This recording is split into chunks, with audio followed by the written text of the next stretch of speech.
I thought the hardest part would be waking up from the anesthesia.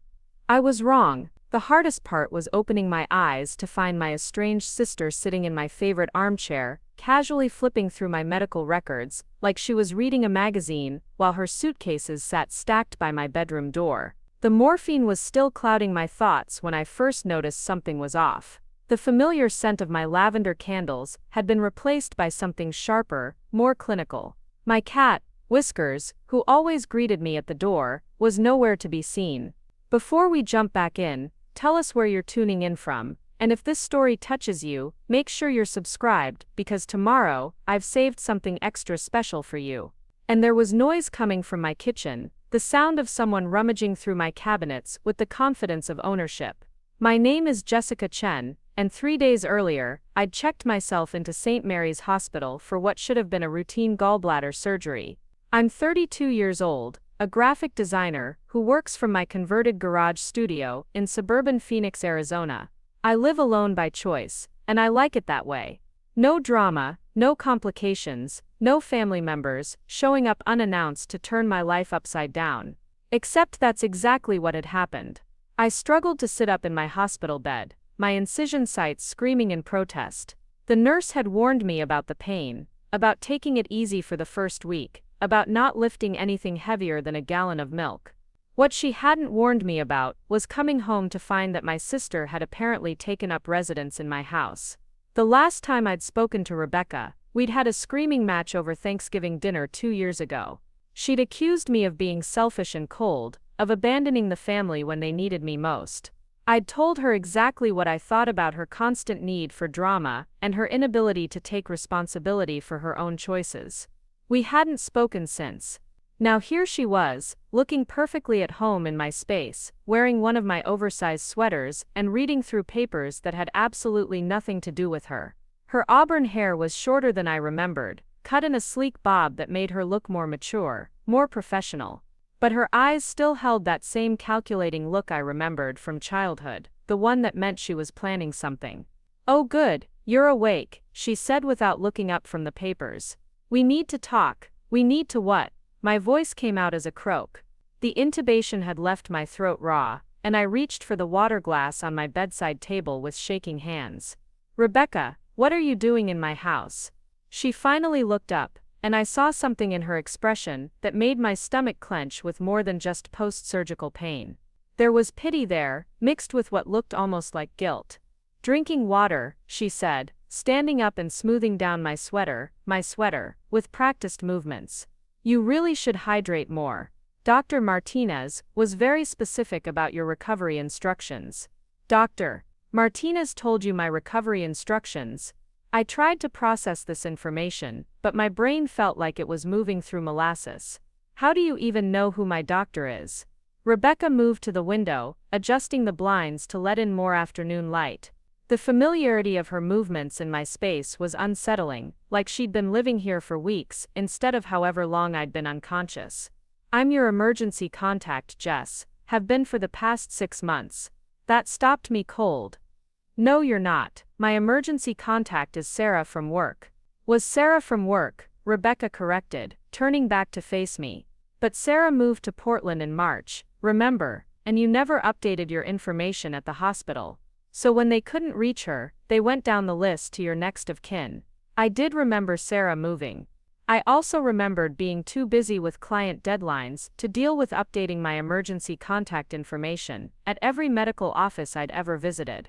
It had seemed like such a minor oversight at the time. "That still doesn't explain why you're here, in my house, going through my things." I gestured weakly at the papers scattered across my coffee table. "Those look like financial documents." "They are." Rebecca's voice was careful, controlled. "And we need to discuss them. But first you need to eat something." The doctor said small, frequent meals for the first few days. She disappeared into my kitchen, and I heard the familiar sounds of someone who knew exactly where everything was. Cabinet doors opening and closing, the microwave humming to life, the clink of dishes being arranged. It was deeply unnerving to hear someone else moving through my space with such confidence. I used the time to look around my living room more carefully. My books had been reorganized, arranged by height rather than by genre the way I preferred them. There were fresh flowers on my dining table, white lilies that made my nose itch. My mail was sorted into neat piles, opened and organized in a way that I never bothered with. Most disturbing of all, there were photographs scattered across my coffee table. Old family photos I hadn't looked at in years, mixed with what appeared to be legal documents and bank statements. I could see my name on several of them, but the numbers and terminology were too blurry for me to make out clearly. Rebecca returned with a bowl of what smelled like chicken soup and a sleeve of saltine crackers. She'd found my good dishes, the ones I saved for special occasions that never seemed to come. The care she was taking with the presentation felt almost mocking. "Homemade?" I asked, accepting the bowl with hands that shook more than I'd like to admit.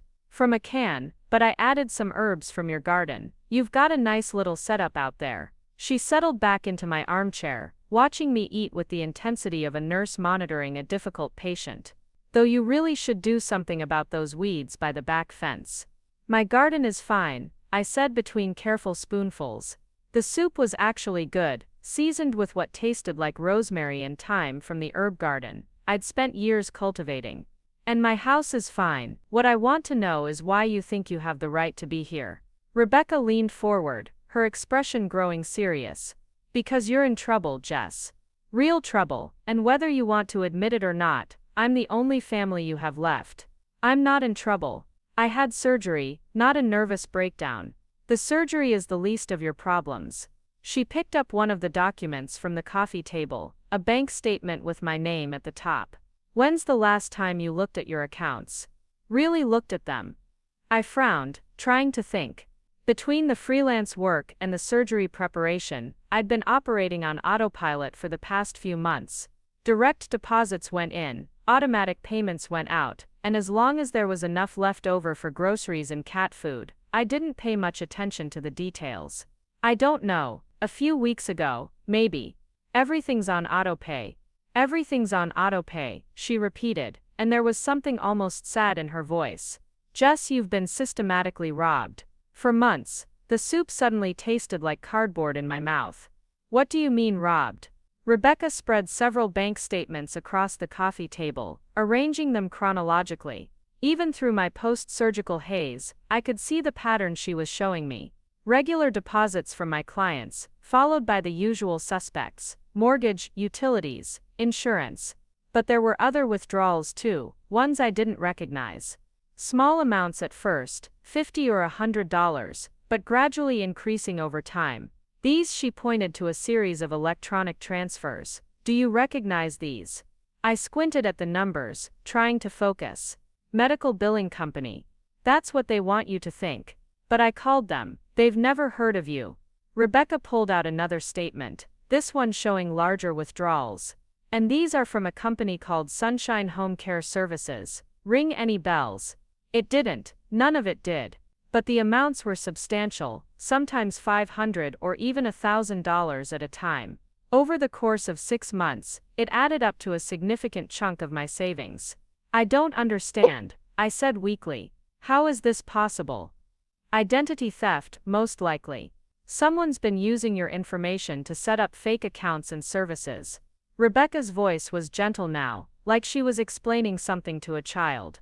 "The question is how they got your information in the first place." I set down the soup bowl, my appetite completely gone. The medication was wearing off, and the pain in my abdomen was nothing compared to the sick feeling spreading through my chest. "But you caught it," I said hopefully. "We can report it, get the money back." Rebecca's expression darkened. "It's not that simple, Jess. Some of these transactions go back 8 months, and there's something else." She hesitated, then pulled out a manila envelope from beneath the other papers. "I found this in your mailbox when I got here yesterday." The envelope was addressed to me, but it had been opened. Inside was a single sheet of paper with official letterhead from a law firm I'd never heard of. The letter was brief and formal, but the words seemed to swim on the page as I tried to focus. "Regarding the estate of Margaret Chen," I read aloud, then stopped. "Who's Margaret Chen?" "Your grandmother, Jess. Mom's mother." I looked up at Rebecca, confused. "Grandma Maggie died 3 years ago. We went to the funeral, remember?" "I remember, but apparently her estate was never properly settled." Rebecca pulled the letter from my hands and pointed to a specific paragraph. According to this, there was a will that left everything to you. Her house, her savings, some investments, but someone's been claiming to represent you in the probate proceedings. The room seemed to tilt around me. That's impossible. I never signed anything. I never even knew there was an estate. Exactly, which means someone has been impersonating you. The same someone who's been draining your bank accounts. Rebecca leaned back in the chair, studying my face. Jess, I think someone has been using your identity for a lot more than just stealing grocery money. I tried to process what she was telling me, but my brain felt sluggish and uncooperative. The idea that someone had been living a parallel life, using my name, accessing accounts and making decisions without my knowledge, was terrifying in a way that made the surgery seem like a minor inconvenience. How did you find all this out? I asked. The hospital called you yesterday, and you've already uncovered all of this. Rebecca looked uncomfortable for the first time since I'd woken up. Actually, I've been investigating this for a few weeks now. Ever since I got a call from someone claiming to be you, asking me to wire money for an emergency. Someone called you pretending to be me. They knew things, Jess, personal things. About our fight, about your work, about the surgery you were planning to have. Rebecca stood up and began pacing, a nervous habit I remembered from childhood. But there were little things that were off. They called me Becca, which you never do, and they asked about Dad's old watch, which made no sense because Dad never owned a watch worth asking about. My father had died 5 years ago, and the only things he'd left behind were debts and disappointment. The idea that someone would invoke his memory while trying to scam money from Rebecca made me feel sick. So you started looking into it. I hired a private investigator, someone I know from work. Rebecca stopped pacing and looked at me directly. Jess, I work for the district attorney's office now. Have for the past year. I specialize in financial crimes. This was news to me. The last I'd heard, Rebecca was working at some nonprofit, barely making ends meet, and constantly asking family members for loans. The transformation from perpetual victim to prosecutor was so dramatic I wondered if I was hallucinating from the pain medication. You're a lawyer, paralegal specialist. But yes, I know how these things work. She sat back down, leaning forward intently, and what's happening to you is sophisticated. Whoever's doing this has access to personal information that goes back years. They knew about the surgery, about your emergency contacts, about family members and financial details that aren't public record. So it's someone who knows me personally, or someone who's been watching you for a long time. Rebecca pulled out her phone and showed me a photograph. The PI found this in public records. Someone filed a change of address form for you 6 months ago, redirecting your mail to a P.O. box in Tempe. I stared at the form, which bore my signature, except it wasn't my signature. It was close, but the loops were wrong, and I never dotted my I's with circles the way this signature did. 6 months ago, I repeated, thinking. That's right around when I started having problems with my internet service. And when my credit card got compromised, I thought they were separate incidents.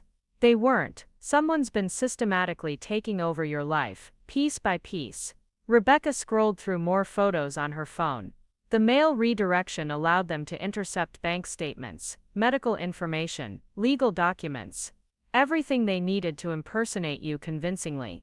The scope of it was overwhelming. While I'd been focused on work and planning for surgery, someone had been methodically stealing my identity, my money, and apparently my inheritance.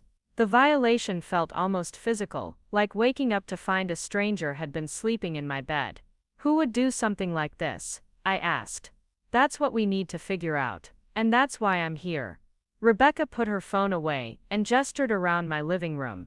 I needed to search your house, see if there were any clues about how they got access to your information, and I needed to make sure you were safe when you came home from the hospital.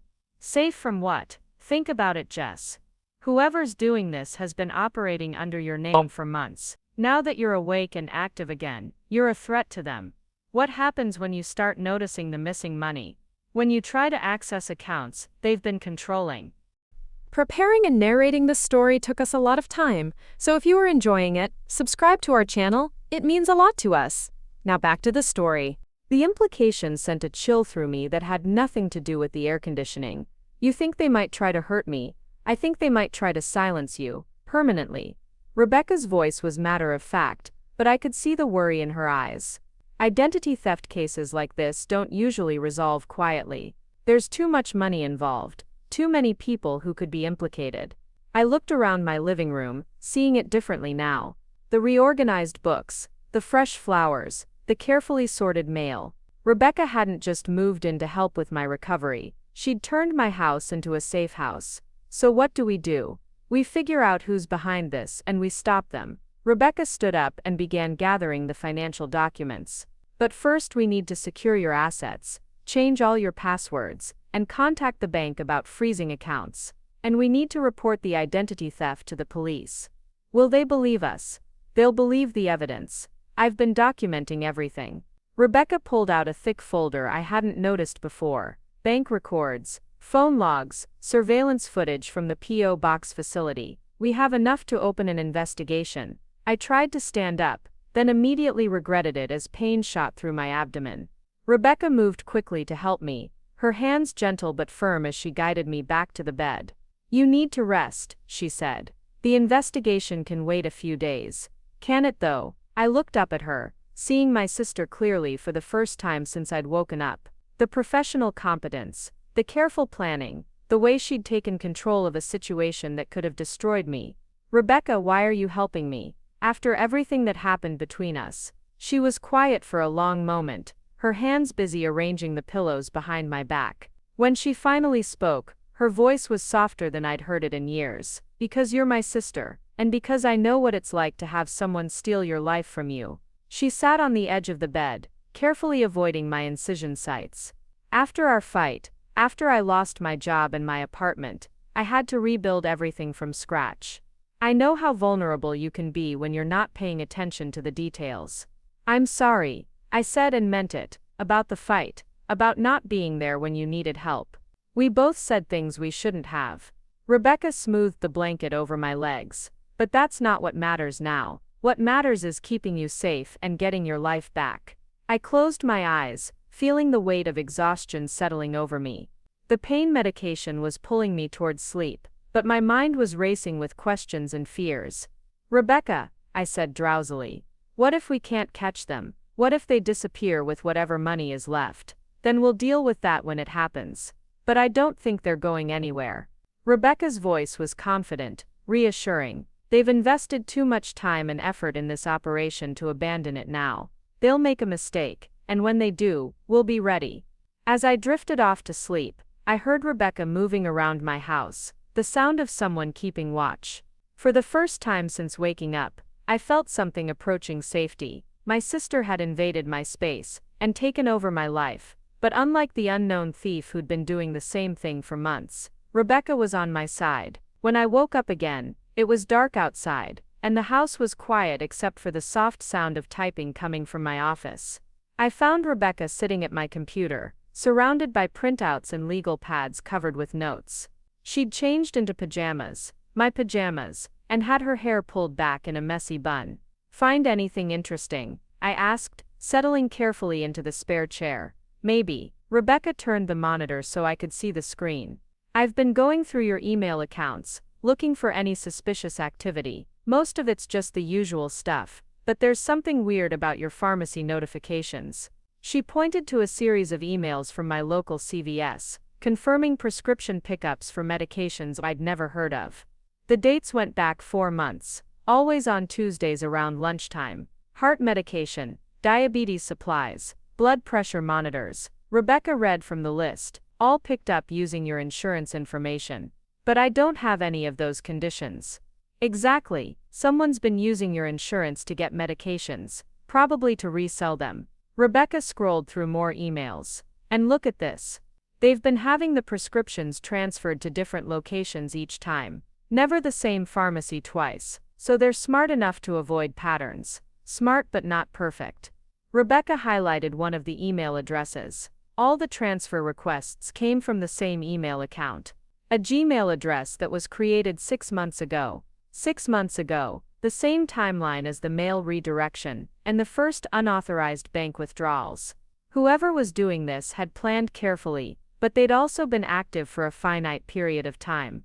There had to be a beginning, a moment when they'd first gained access to my information. I keep thinking about what you said earlier. I told Rebecca about them knowing personal details. There aren't that many people who would know about our family history, about Dad, about the surgery. I've been thinking about that too. Rebecca pulled up another screen, this one showing a spreadsheet she'd created with names and dates. I made a list of everyone who might have had access to your personal information over the past year. The list was longer than I'd expected. Doctors and nurses from my pre-surgical appointments, co-workers who'd covered for me during medical leave, the woman who cleaned my house twice a month, my neighbor who fed Whiskers when I traveled for work. Any of these people could have seen mail lying around, or overheard phone conversations, or just observed your routines. Rebecca explained, but it would have to be someone with regular access, someone you trusted enough to let into your personal space. I studied the list, trying to imagine any of these familiar faces plotting to steal my identity. The idea that someone I knew and trusted had been systematically robbing me was almost harder to accept than the theft itself. What about online? I asked. Could someone have hacked my accounts remotely? Possible, but unlikely for this level of detail. Rebecca minimized the spreadsheet and opened another document. The person who called me knew about the surgery before you'd even scheduled it. They knew you were planning to have it done at Mary's specifically. That's not information that would be in your email or social media. So it's definitely someone I know personally, or someone who's been physically watching you. Rebecca's expression was troubled. Jess, have you noticed anyone hanging around lately? Cars you don't recognize, people who seem to show up wherever you go. I tried to think back over the past few months, but it was difficult to separate paranoia from genuine concern. Had there been a black sedan parked across the street more often than usual? Had the same jogger passed my house at suspiciously regular intervals? I don't know, I admitted. I've been so focused on work and the surgery, I probably wouldn't have noticed unless someone was standing on my front porch with a sign. That's okay. We'll figure it out. Rebecca saved the document and closed the laptop, but for now you need to get some real sleep. In your own bed. I realized I'd been so overwhelmed by the revelations about the identity theft that I hadn't even questioned where I was supposed to sleep in my own house. Where have you been sleeping? The couch. Don't worry, I'm not completely taking over. Rebecca stood up and stretched, wincing slightly, though you really should invest in better cushions if you're going to have house guests. We made our way to my bedroom, moving slowly to accommodate my post-surgical limitations. Rebecca had clearly been staying here, her clothes hanging in my closet alongside mine, her toiletries arranged on my bathroom counter. But she'd been careful not to disturb my personal things, and the space still felt fundamentally mine. Rebecca, I said as she helped me settle into bed. Thank you for everything. I know we haven't always gotten along, but you didn't have to do this. Yes, I did. Rebecca adjusted the blankets and checked that my water glass was within reach. We're family, Jess. That means something, even when we're too stubborn to admit it. She turned off the lights and headed for the door, but I called her back. What happens tomorrow? Tomorrow we start fighting back. Rebecca's silhouette was confident in the doorway. We file police reports, we contact the banks, and we figure out who's been stealing your life, and then we make them pay for it. As I lay in the darkness, listening to Rebecca settle onto the couch in my living room, I thought about the strange turns my life had taken in just one day. I'd woken up expecting to deal with surgical recovery, and instead found myself in the middle of an identity theft investigation. I'd discovered that someone had been systematically stealing from me for months, and that my estranged sister had transformed herself into my protector and advocate. The pain in my abdomen was manageable with medication, but the violation of having my identity stolen felt like a wound that would take much longer to heal. Someone had been using my name, accessing my accounts, making decisions that affected my life without my knowledge or consent. They'd stolen money, intercepted mail, and apparently claimed an inheritance that belonged to me. But as I drifted toward sleep, I realized that their biggest mistake hadn't been getting caught. It had been underestimating what would happen when Jessica Chen woke up and found her sister waiting in the wings, ready to fight. Tomorrow we would begin the process of reclaiming my life. Tonight, for the first time in months, I felt safe in my own home, knowing that someone was watching over me who actually had my best interests at heart. The last thing I heard before sleep took me was the soft sound of Rebecca's voice, talking quietly on the phone, with someone about surveillance footage and forensic accounting. My sister had moved into my house without invitation, but she'd also brought an army of professional skills and personal determination that I was going to need. Whatever came next, at least I wouldn't be facing it alone. The sound of my doorbell ringing at 7 in the morning made my blood run cold. Rebecca and I exchanged glances across the breakfast table where we'd been reviewing bank statements and insurance claims. Nobody visited me this early unless it was an emergency, and given everything we'd discovered about my stolen identity, unexpected visitors felt particularly ominous. Rebecca moved to the window, carefully peering through the blinds while staying out of sight. Her body language immediately shifted into what I was beginning to recognize as her professional mode, alert and calculating. "Two people," she whispered. "Man and woman, both in suits, the woman's carrying a badge. Police." My first instinct was relief. Rebecca had said we needed to file reports, and maybe they'd somehow heard about our situation already. But then I remembered that I was supposed to be recovering from surgery, barely mobile, and definitely not in any condition to be conducting complex financial investigations. Should I answer it? I asked, but Rebecca was already moving toward the door. "Let me handle this. You're too weak to be dealing with official questions right now." I watched from the living room as Rebecca opened the door, positioning herself in the doorway so the visitors couldn't see past her into the house. I could hear voices but not words, a brief exchange that seemed cordial but tense. When she closed the door and returned to the living room, her expression was troubled. "Detectives Morrison and Kim from Phoenix PD Financial Crimes Unit," she said, settling back into her chair. "They're investigating reports of fraudulent activity associated with your Social Security number." "That's good, right? It means they're already on the case." Rebecca shook her head. "It means someone else reported you for financial fraud. They're not here to help you, Jess. They're here to investigate you." The implications hit me like a physical blow. Someone's trying to frame me. Looks that way. They said they'd be back tomorrow with a warrant to search the premises and seize financial records. Rebecca was already reaching for her phone. "We need to move faster than I thought." She made a call to someone she referred to only as Martinez, speaking in rapid, clipped sentences about evidence preservation and emergency motions. I gathered that Martinez was a lawyer, probably someone Rebecca knew from the district attorney's office. While she talked, I tried to process what was happening. Not only had someone been systematically stealing my identity for months, but now they were actively trying to make it look like I was the criminal. It was a level of maliciousness that went beyond simple theft. "Martinez will meet us at his office in an hour," Rebecca said after hanging up. "We need to get you dressed and gather everything we've found so far. Can I even leave the house? The doctor said to take it easy." The doctor also didn't anticipate that you'd be framed for financial crimes. Rebecca was already moving toward my bedroom, pulling clothes from the closet. "We'll take it slow, but we can't wait for you to be fully recovered. They're moving too fast." An hour later, I found myself in the passenger seat of Rebecca's Honda Civic, a thick folder of evidence on my lap, and a growing sense that my quiet, predictable life had been permanently shattered. The drive to the lawyer's office was uncomfortable, my incision sites protesting every bump and turn, but the physical pain was nothing compared to the anxiety gnawing at my chest. Martinez turned out to be a compact man in his 50s, with sharp eyes and an office that looked like a hurricane had hit a law library. Papers were stacked on every available surface, multiple computer monitors displayed what appeared to be financial data, and the walls were covered with whiteboards covered in diagrams and timelines. "Rebecca's told me the basics," he said without preamble, gesturing for us to sit in the two chairs facing his desk. "Identity theft escalating to criminal impersonation. How long have you been aware of the problem?" "Since yesterday," I admitted. "My sister discovered it while I was in the hospital." Martinez raised an eyebrow.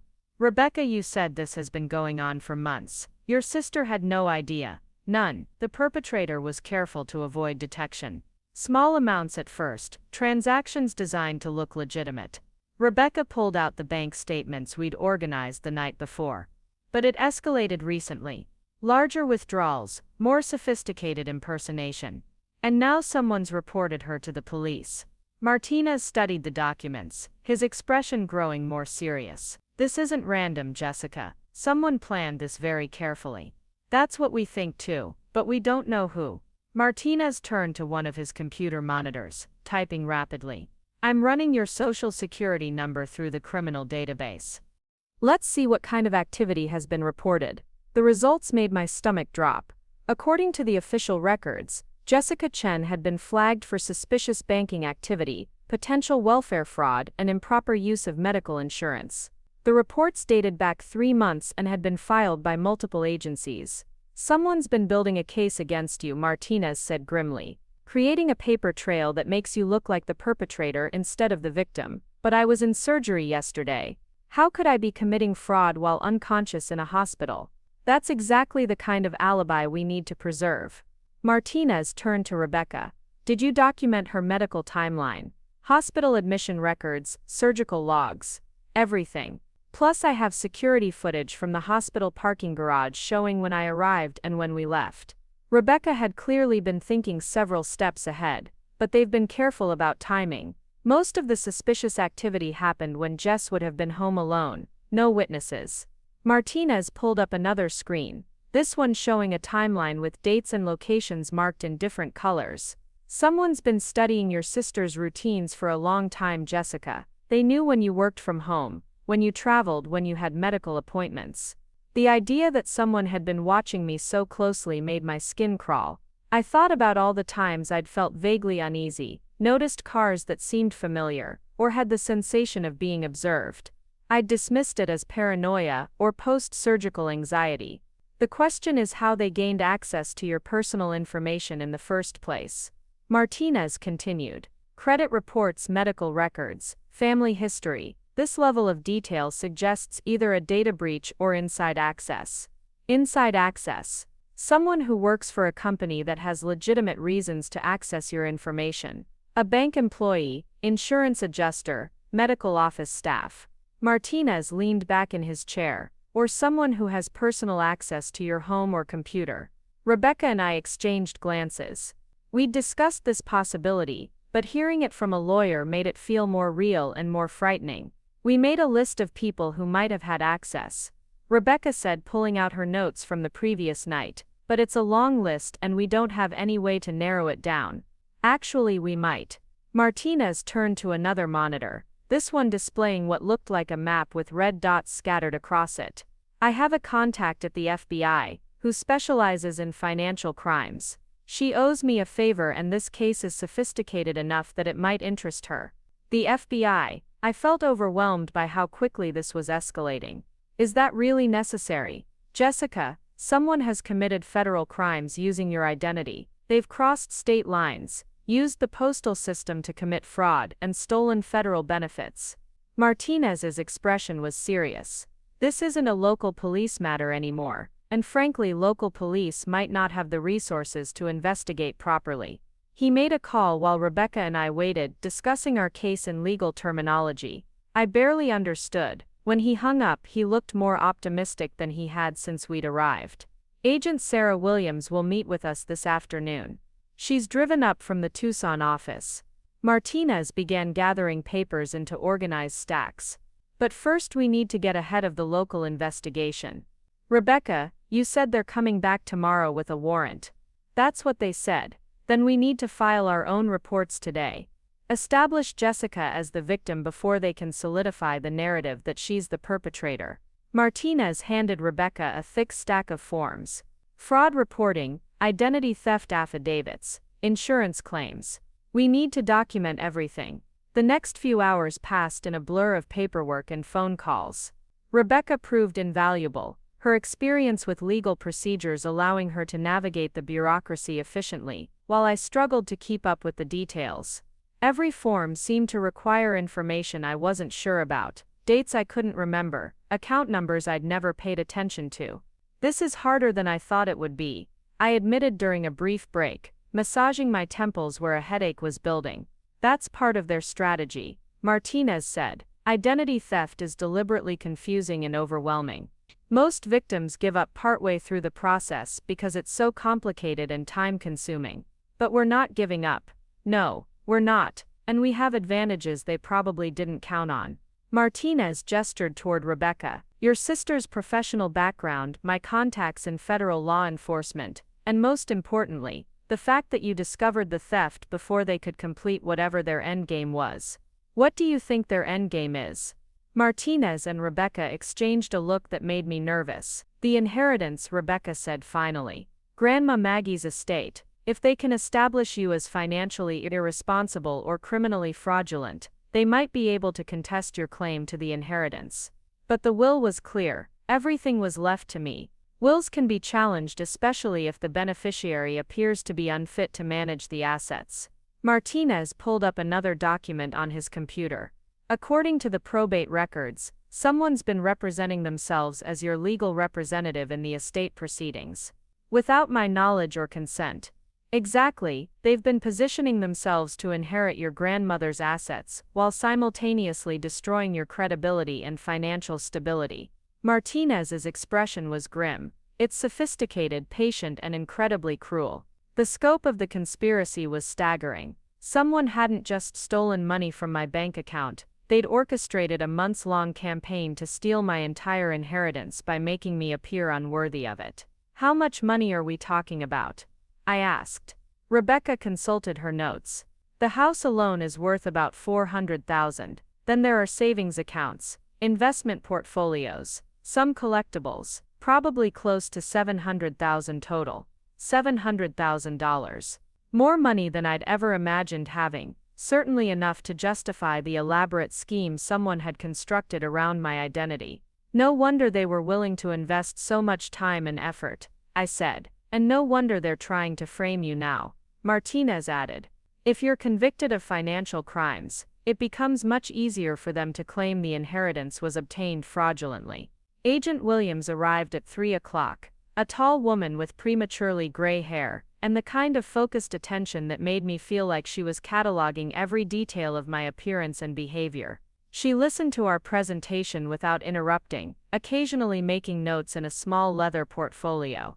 This is definitely federal jurisdiction, she said when we'd finished. Mail fraud, wire fraud, identity theft across state lines. The local police investigation will need to be coordinated with our efforts. Can you stop them from arresting Jessica tomorrow? Rebecca asked. I can try, but we'll need to move quickly to establish her as a victim rather than a suspect. Agent Williams opened her portfolio and pulled out a series of forms. Jessica, I need you to be completely honest with me. Is there anything in your financial history that might look suspicious to investigators who don't know the full story? I thought carefully before answering. I've been freelancing for the past 5 years, so my income is irregular. Sometimes I get big payments, sometimes nothing for weeks. I don't always keep perfect records. That's not unusual for freelancers. Anything else? I inherited some money from my father a few years ago, but that was all properly documented through probate court. Agent Williams made notes. What about the medical leave for surgery? Did you file the proper paperwork with insurance companies? I think so. Rebecca helped me with most of that while I was recovering. Good. The more documentation we have of your legitimate activities, the easier it will be to disprove the fraud allegations. Agent Williams closed her portfolio. I'm going to need copies of everything you've gathered, plus access to your computers and phones for forensic analysis. Forensic analysis. We need to prove that you weren't the one making these fraudulent transactions. Computer forensics can establish timelines, IP addresses, digital fingerprints that will show you weren't responsible. Agent Williams's expression was reassuring. It's standard procedure and it will help clear your name. The idea of federal agents examining my computers and phones was unsettling, but I realized I didn't have much choice. If I wanted to prove my innocence and reclaim my stolen assets, I needed to cooperate fully with the investigation. How long will this take? I asked. The forensic analysis can be done quickly, maybe a week. The broader investigation will take longer, especially if we need to trace assets that have been moved offshore. Agent Williams stood up. But I can tell you that this case has several features that make me optimistic about recovery. such as, "Whoever's doing this has been active for a specific period of time," which means there's a clear beginning to the criminal activity. "They've been systematic," which means they've left digital trails. "And they've made the mistake of trying to frame you," which means they're getting desperate. Martinez nodded. "Desperate people make mistakes." "Exactly, and we'll be watching for those mistakes." Agent Williams handed me her business card. "In the meantime, Jessica, I need you to maintain your normal routines as much as possible. Go home, rest, recover from your surgery. Let us handle the investigation." "What about the local police? What happens when they show up tomorrow with a warrant?" "I'll coordinate with the local detectives. They'll still need to follow through on their investigation, but it will be done in consultation with federal authorities." Agent Williams smiled for the first time since arriving. "Try not to worry. We deal with cases like this more often than you might think." As we drove home, I felt cautiously optimistic for the first time since discovering the extent of the fraud. Having federal agents involved made the situation feel more serious, but also more manageable. These were professionals who understood financial crimes, who had resources and authority that Rebecca and I lacked. "Do you really think they'll catch whoever's doing this?" I asked Rebecca as we pulled into my driveway. "I think we have a good chance, especially now that we know what we're dealing with." Rebecca helped me out of the car, moving slowly to accommodate my still healing incisions. "And even if they don't catch them immediately, we've established you as the victim. That's the most important thing." Inside the house, I noticed things that hadn't registered before. My mail slot had been modified with a small metal flap that could be locked from the inside. The windows had new locks, and there was a security camera I didn't remember installing pointed at the driveway. "Rebecca, when did you have time to install security equipment?" "While you were sleeping yesterday. I called a company that specializes in protecting witnesses and fraud victims." Rebecca saw my expression and held up her hands. "Don't worry, I paid for it myself. Consider it a housewarming gift." A housewarming gift for someone who already lives in the house. A security upgrade for someone whose life has been invaded by criminals. Rebecca's tone was matter of fact. "Besides, I plan to be staying here for a while, at least until this is resolved." I realized I was relieved rather than annoyed by this announcement. The idea of being alone in the house, knowing that someone had been studying my routines and potentially watching me, was more frightening than having my sister continue to occupy my space. "Thank you," I said simply, "for everything." Rebecca was examining one of the new window locks, testing its mechanism. "Don't thank me yet. We still have a long way to go." That evening, as I tried to rest on the couch while Rebecca worked on her laptop, my phone rang. The caller ID showed a number I didn't recognize, but something about it seemed familiar. "Should I answer it?" I asked Rebecca. She looked up from her computer, put it on speaker. "Let's see who it is." I answered cautiously. "Hello? Jessica Chen." The voice was female, middle-aged with a slight accent I couldn't place. "Yes. This is Patricia Hennings from Sunset Valley Assisted Living. We've been trying to reach you about your grandmother's personal effects." I felt Rebecca tense beside me. We'd been expecting contact about Grandma Maggie's estate, but this was the first direct call I'd received. "I'm sorry, but I think there might be some confusion," I said carefully. "My grandmother passed away 3 years ago." "Yes, Mrs. Margaret Chen. We've been holding some of her personal items in storage, but our policy requires them to be claimed within 3 years. Since you're listed as next of kin, we need to arrange pickup." "What kind of personal items?"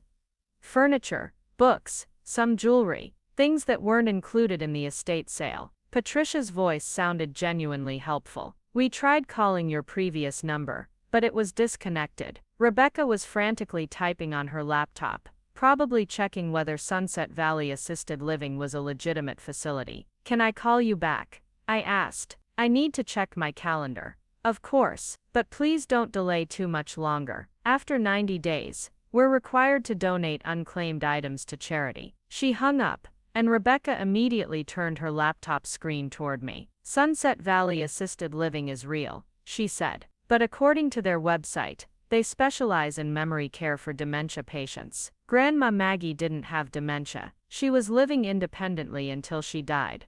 "That's what I thought too." Rebecca pulled up another screen. "But look at this. According to their records, Margaret Chen was a resident there for the last 8 months of her life. I stared at the screen, trying to process this information. That's impossible. I visited her in her own house just a few weeks before she died. Are you sure it was her house, or could it have been a care facility that looked like a home? The question made me uncomfortable. I thought back to my last visits with Grandma Maggie, trying to remember details about the environment. Had there been medical equipment I hadn't noticed? Staff members I'd assumed were neighbors or friends? I don't know, I admitted. But why would the family lie about where she was living? Maybe they didn't lie. Maybe someone else arranged the move without telling the family. Rebecca's expression was thoughtful. Or maybe someone's been manipulating the records, just like they've been manipulating your financial information. The implications were staggering. If someone had been controlling access to my grandmother during her final months, they might have influenced her will, her estate planning, even her understanding of who her beneficiaries were. We need to visit Sunset Valley, I said. Tomorrow, after we deal with the police visit. Rebecca closed the laptop. But yes, we definitely need to find out what really happened to Grandma Maggie. As I lay in bed that night, I tried to piece together a timeline of events that made sense. Someone had gained access to my personal information, begun systematically stealing from my accounts, manipulated my grandmother's living situation, impersonated me in legal proceedings, and was now trying to frame me for financial crimes. The level of planning and coordination suggested this wasn't a random crime or even a simple case of identity theft. Someone had specifically targeted me, specifically wanted to steal my inheritance, and had been willing to invest months of effort to make it happen. The question that kept me awake was the simplest and most terrifying one: who hated me enough to orchestrate such an elaborate scheme, and what would they do when they realized I was fighting back? The drive to Sunset Valley Assisted Living took us through parts of Phoenix I'd never seen before, industrial areas that gave way to newer developments dotted with palm trees and retirement communities. Rebecca had insisted on coming with me despite my protests that I was feeling strong enough to handle this alone. "You're still recovering from major surgery," she'd said that morning, watching me struggle to put on my shoes, "and we don't know what we're walking into." She was right, of course. Agent Williams had called early to inform us that the local police investigation had been temporarily suspended pending federal review, which meant we had breathing room to pursue other leads. The mysterious call from Sunset Valley felt like our best chance to understand what had really happened to Grandma Maggie. The facility itself was impressive, a sprawling complex of adobe-style buildings surrounded by meticulously maintained desert landscaping.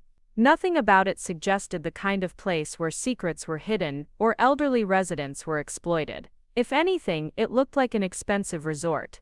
Patricia Hennings met us in the lobby, a cheerful woman in her 60s wearing scrubs decorated with cartoon cats. She seemed genuinely pleased to see us, which made me more confused about why this was the first I'd heard of my grandmother's residence here. "Miss Chen, I'm so glad you could come," she said, shaking my hand warmly. "Your grandmother was one of our favorite residents. We were all very sad when she passed." "I have to admit I'm confused about something," I said as she led us down a carpeted hallway lined with family photos and resident artwork. "I didn't know my grandmother lived here. I thought she was in her own home until she died." Patricia stopped walking and turned to look at me with concern. "Oh my, there seems to have been some miscommunication. Mrs. Chen lived with us for almost 9 months. She moved in when her dementia progressed to the point where living alone became unsafe." "Dementia?" I felt like the ground was shifting beneath my feet. "Are you sure we're talking about the same person?" "Margaret Chen, about 83 years old. Let me show you to her room," Patricia said gently. "Perhaps seeing her belongings will help clarify things." The room was small but comfortable, with a hospital bed, a reclining chair, and walls covered with photographs I recognized from my grandmother's house. There she was with my grandfather on their wedding day, holding my father as a baby, celebrating birthdays and holidays with the family. But there were also photos I'd never seen before, pictures of Grandma Maggie, with other residents, participating in activities, smiling in ways that looked genuine and happy. "She talked about you often," Patricia said, pointing to a framed photo on the nightstand. It was a picture of me from my college graduation, one I remembered my grandmother taking. "Jessica, her granddaughter who worked with computers. She was very proud of you." The room contained furniture from my grandmother's house, books I remembered from her shelves, and a jewelry box I'd always admired as a child. But it also contained medical equipment, prescription bottles and care charts that documented a decline I'd never witnessed. When did her dementia begin? Rebecca asked. According to her medical records, she was diagnosed about 2 years before she moved in with us. Early stage at first, but it progressed more rapidly than usual. Patricia consulted a chart she'd brought with her. Her family arranged for home care initially, but eventually decided that professional care was necessary. What family? I asked. I'm her only living relative. Patricia looked confused. Well, there was the gentleman who handled all her arrangements. Her son-in-law, I believe. Very attentive, visited regularly. My father had died 5 years ago, and my mother had passed when I was in college. There was no son-in-law, no other family member who could have made these arrangements. What was his name? Rebecca asked. Oh, let me check. Patricia flipped through several pages. David Chen. He had power of attorney for medical and financial decisions. The name meant nothing to me. Can you describe him? Middle-aged, very professional, always wore nice suits. Asian gentleman, spoke with a slight accent. Patricia was clearly trying to be helpful, but her description could have fit thousands of people. He was the one who arranged for her belongings to be stored after she passed. Rebecca and I exchanged glances. Someone calling himself David Chen had been making decisions about my grandmother's care, controlling access to her, and apparently managing her affairs. The same someone who was now trying to steal her estate. Did David Chen ever mention other family members? Rebecca asked. Jessica specifically. Oh yes, he spoke about Jessica often, said she was very busy with her career, traveled frequently for work. He explained that it was difficult for her to visit, but that she called regularly. I felt sick. Not only had this person been controlling my grandmother's living situation, but he'd been actively preventing her from having contact with me, while making it seem like I was too busy to care about her. Did my grandmother ever ask for me? Did she ever want to call me herself? Patricia's expression grew sad. In the early days, yes, but as her condition progressed, she became more confused about family relationships. Toward the end, she seemed to think David was her son. The manipulation was breathtaking in its cruelty. Someone had isolated my grandmother from her real family, convinced her that her imaginary son-in-law was taking care of her, and prevented me from learning about her condition, until it was too late to intervene. I need to see her medical records, I said. And any documentation about this David Chen person. I'll need to check with our legal department about releasing medical records, Patricia said. But I can show you the power of attorney documents. The papers she brought were professionally prepared and appeared completely legitimate. David Chen had been granted broad authority to make medical, financial, and legal decisions on behalf of Margaret Chen. The documents were dated 18 months ago and bore my grandmother's signature, except the signature looked nothing like my grandmother's handwriting. This isn't her signature, I told Patricia. My grandmother had very distinctive handwriting, very elaborate. This is too simple, too neat. Patricia examined the document more closely. Are you suggesting these documents are forged? I'm suggesting someone may have taken advantage of an elderly woman with dementia, Rebecca said diplomatically. We'd like to investigate further. Of course, I'll contact our administrator immediately. Patricia gathered the papers. In the meantime, would you like to collect your grandmother's belongings? We really do need to clear the storage space. Loading my grandmother's possessions into Rebecca's car was emotionally exhausting. Every item told a story about a life I'd only partially known, care I'd been prevented from providing, and final months I'd been excluded from sharing. By the time we finished, I was fighting back tears and my surgical incisions were aching from the physical exertion. We need to get these things to Agent Williams, Rebecca said as we drove back toward Phoenix. Especially those power of attorney documents. Do you think they'll be able to prove they're forged? If they are, yes. Handwriting analysis, paper dating, ink testing. There are lots of ways to authenticate documents. Rebecca glanced at me. How are you holding up?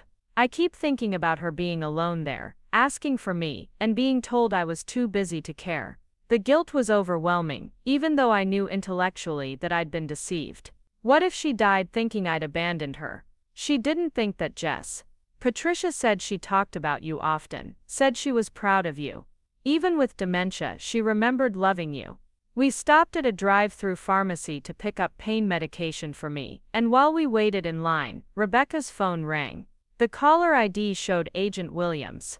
"Rebecca, I need to speak with both of you immediately," Agent Williams said when Rebecca answered. "We've had a development in the case." "What kind of development?" "The kind that changes everything. Can you meet me at my hotel in an hour?" Agent Williams was staying at a business hotel near the federal building, the kind of generic place that catered to government employees and traveling professionals. She met us in the lobby, looking more animated than I'd seen her before. "We got a break," she said without preamble. "A big one." She led us to a small conference room off the lobby and spread several photographs across the table. They appeared to be surveillance images, black and white shots of a man in a business suit, entering and leaving various buildings. "This is David Chen," Agent Williams said. "Real name David Cheng, and he's wanted by the FBI in connection with elder fraud cases in 3 states. The photographs showed an Asian man in his 40s, professionally dressed, with the kind of forgettable features that would make him easy to overlook in a crowd. But there was something about his posture, the way he carried himself, that suggested confidence and calculation. "He's done this before?" I asked. "Multiple times. His method is always the same: target elderly individuals with substantial assets but limited family contact. Establish himself as a helpful relative or caregiver. Gradually gain control of their finances and legal affairs. Then isolate them from real family members, while systematically looting their estates." Rebecca leaned forward, studying the photographs. "How does he choose his targets?" "Usually through public records. Obituaries, property transfers, probate filings.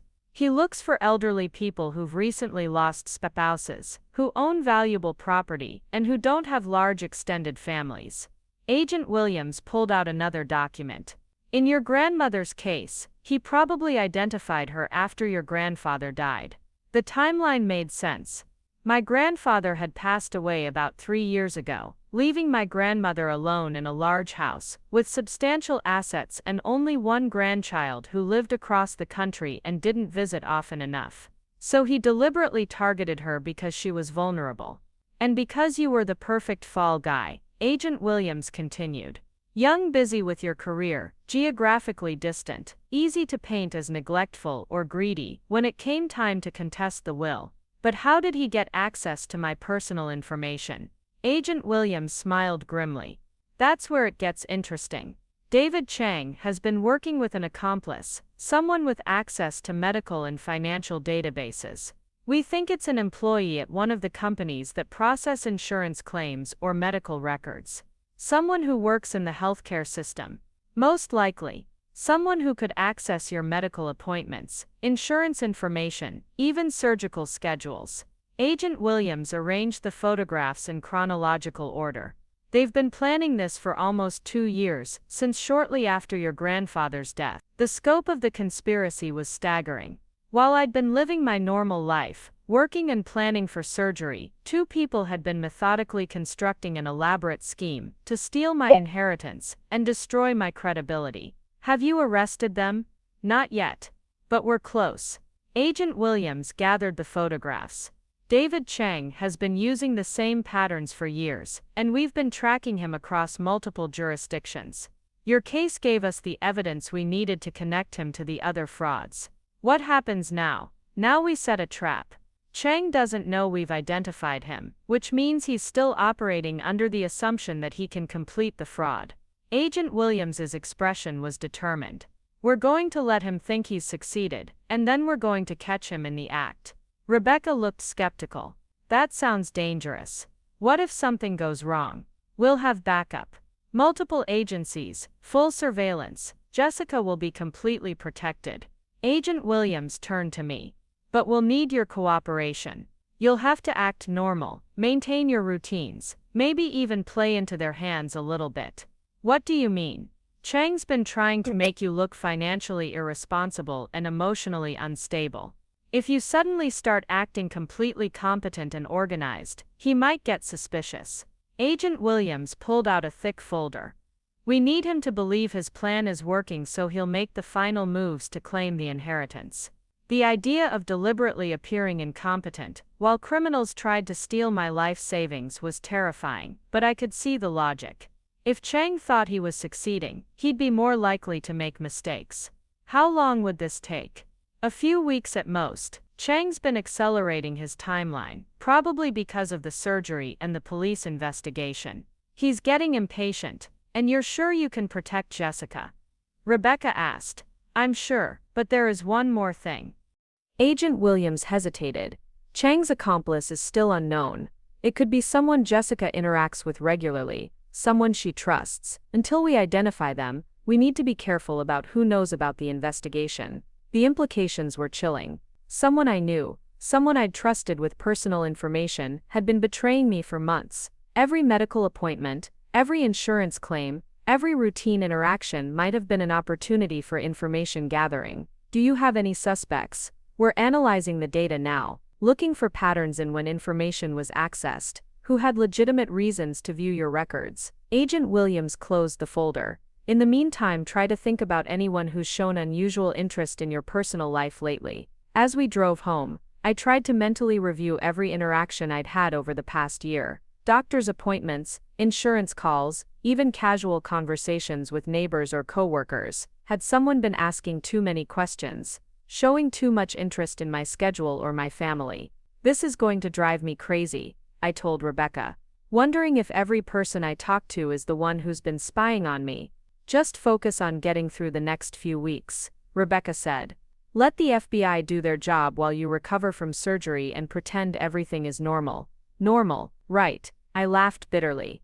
Because having federal agents investigating identity theft while I pretend to be incompetent is totally normal. For us. At this point it kind of is. That evening, as I sat in my living room surrounded by my grandmother's belongings, I thought about the strange journey my life had taken. A week ago, my biggest concern had been post-surgical recovery. Now I was working with federal agents to catch criminals who'd been systematically destroying my life for months. But for the first time since waking up from surgery, I felt something approaching hope. David Chang had made a career of targeting isolated, vulnerable people. What he hadn't counted on was that Jessica Chen wasn't as alone as he'd thought. My sister had moved into my house without invitation, but she'd also brought skills, connections, and a determination to fight that Chang couldn't have anticipated. Tomorrow we would begin the delicate process of letting Chang think he was winning while actually laying the groundwork for his capture. It would require careful acting, precise timing, and more courage than I'd ever needed before. But tonight, surrounded by my grandmother's photographs and Rebecca's quiet presence, I allowed myself to believe that justice was possible, that families could be more powerful than criminals, and that sometimes the best defense against people who tried to steal your life was simply refusing to let them succeed. The phone call came at exactly 9 in the morning. 3 weeks after Agent Williams had asked me to play the role of an unsuspecting victim. I'd been expecting it, but my heart still raced when I saw the unfamiliar number on my caller ID. Jessica Chen. The voice was smooth, professional, with just a hint of concern that sounded practiced. Yes? This is David Chen from Probate Solutions LLC. I've been handling your grandmother's estate proceedings. I'm afraid we have a problem that requires your immediate attention. I forced myself to sound confused and slightly panicked, the way someone would if they were overwhelmed by financial problems they didn't understand. A problem? What kind of problem? There are some irregularities in your financial records that are affecting the estate settlement. The court is threatening to freeze all assets pending investigation. His voice carried just the right amount of urgency. I need you to come to my office today to sign some corrective paperwork. Rebecca was sitting across from me at the kitchen table, wearing headphones connected to the recording device Agent Williams had installed on my phone. She gave me a thumbs up, indicating that the conversation was being captured clearly. I don't understand, I said, letting my voice shake slightly. What kind of irregularities? Banking discrepancies, some questions about your medical expenses. Nothing serious, but the court requires documentation. David's tone became more reassuring. It's just bureaucratic nonsense, but if we don't address it today, you could lose access to the inheritance entirely. The threat was subtle but clear: sign whatever papers he wanted or lose everything. It was the same manipulation he'd probably used on elderly victims who were too confused or frightened to resist. "Where's your office?" I asked. "Downtown Phoenix, very convenient, I can text you the address." He paused. "And Jessica, this really is time sensitive. The court deadline is tomorrow." After he hung up, Rebecca pulled off her headphones and smiled grimly. "He's good. If I didn't know better, I'd be rushing downtown with my checkbook." "Think it's enough?" "More than enough. Agent Williams has everything she needs for the arrest." Rebecca was already dialing the FBI number. "The question now is whether his accomplice will be there too."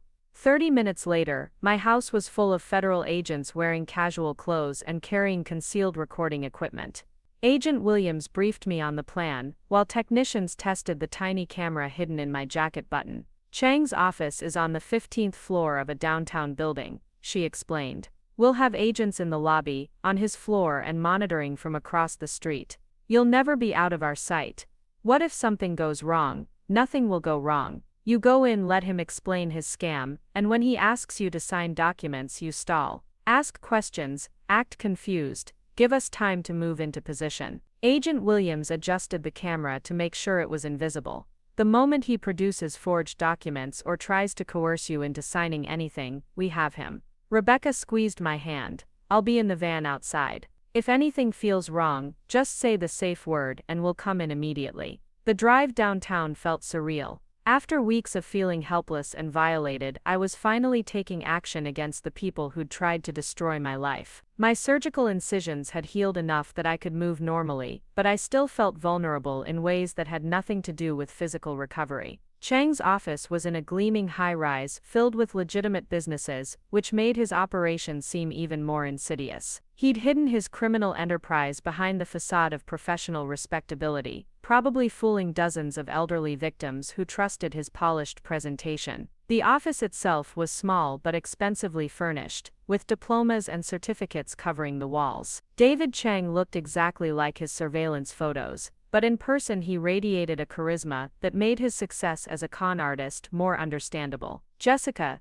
thank you so much for coming on short notice," he said, standing to shake my hand. His grip was firm, his smile warm and seemingly genuine. "I know this situation is stressful, but we'll have it sorted out quickly." "I'm still confused about what's happening," I said, settling into the chair across from his desk. "Nobody explained to me that there were problems with the estate. Unfortunately, these things happen more often than you'd think. When someone has complex financial arrangements like your grandmother did, sometimes the paperwork gets tangled up." Chang pulled out a thick folder.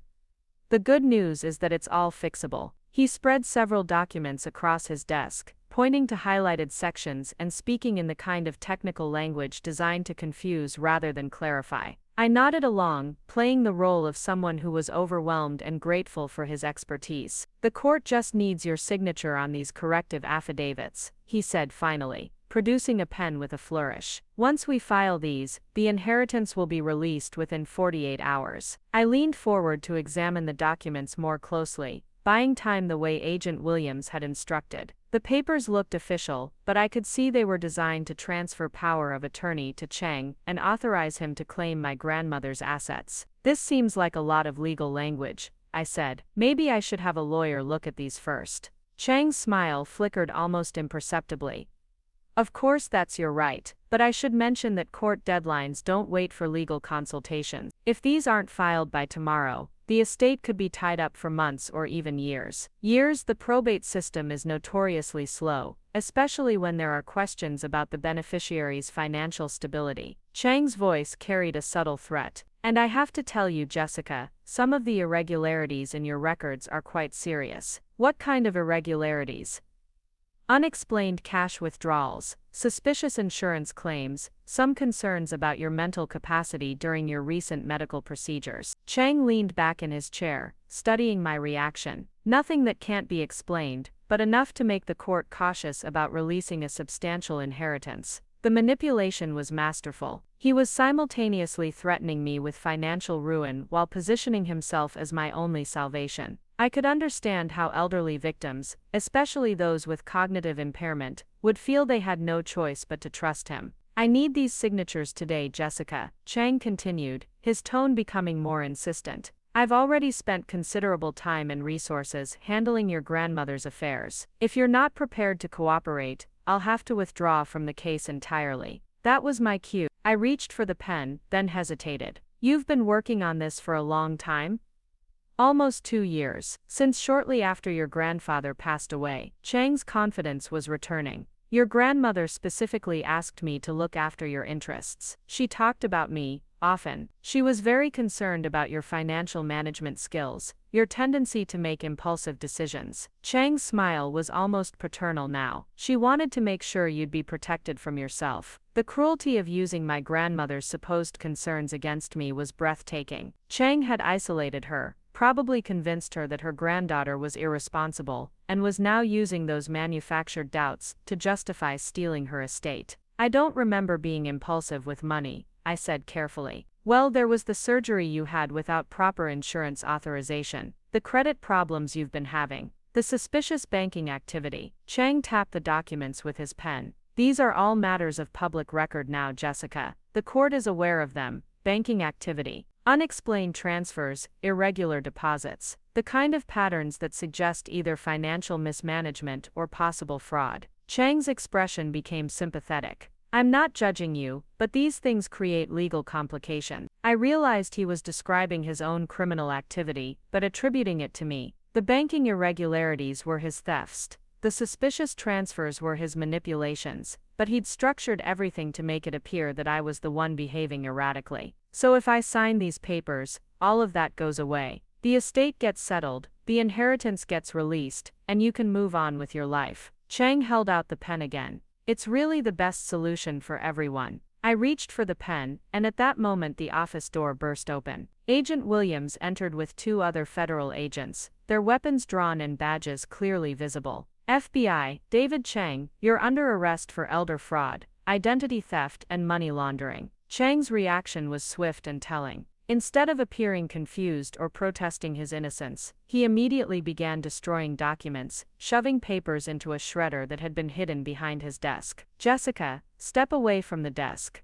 Agent Williams commanded, moving to restrain Chang while her partners secured the office. The shredder jammed on the thick legal documents, leaving half-destroyed evidence scattered across the floor. Chang's professional demeanor had completely vanished, replaced by the desperate calculation of a criminal, realizing his scheme had collapsed. This is harassment, he said as handcuffs clicked around his wrists. My client came here voluntarily for legal consultation. Your client is an FBI informant, and everything you just said is recorded evidence. Agent Williams replied. David Chang, also known as David Chen, you have the right to remain silent. As they led Chang away, I felt a mixture of relief and residual fear. The mastermind was caught, but Agent Williams had warned me that his accomplice was still unknown. Good work, Agent Williams said after Chang had been removed. You got him to admit to almost everything. The recordings alone are enough for conviction. What about the person who helped him? The one with access to medical records. We're executing search warrants on his computers right now. Should have an answer within hours. Agent Williams began collecting the documents Chang had tried to destroy.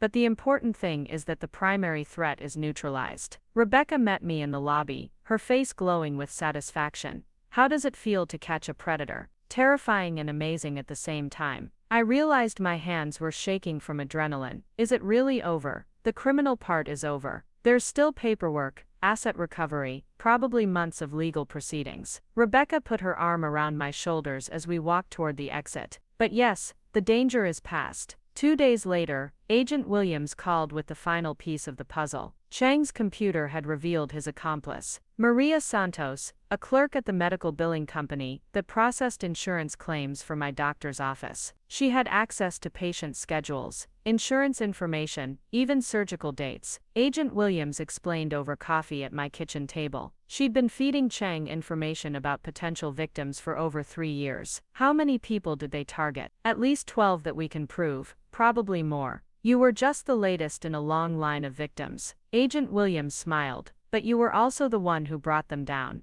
The financial recovery took several more weeks, but eventually most of my stolen money was returned, and my grandmother's estate was properly settled. The house in Tucson, the investment accounts, even the jewelry and family photographs I'd thought were lost forever. Rebecca helped me sort through my grandmother's belongings, finally giving me the chance to grieve properly for someone I'd loved but hadn't been allowed to help in her final months. "She would have been proud of you," Rebecca said one evening as we looked through photo albums. "Fighting back the way you did, refusing to be a victim. I couldn't have done it without you. If you hadn't moved in, hadn't investigated, I might never have discovered what was happening." "That's what sisters do," Rebecca said simply. "We protect each other." 6 months later, my life had returned to something approaching normal, but with significant changes. Rebecca had moved back to her own apartment but visited regularly. I'd installed permanent security systems and maintained closer relationships with neighbors and friends, no longer taking privacy for granted. Most importantly, I'd learned that family could be more powerful than criminals, that speaking up was better than staying silent,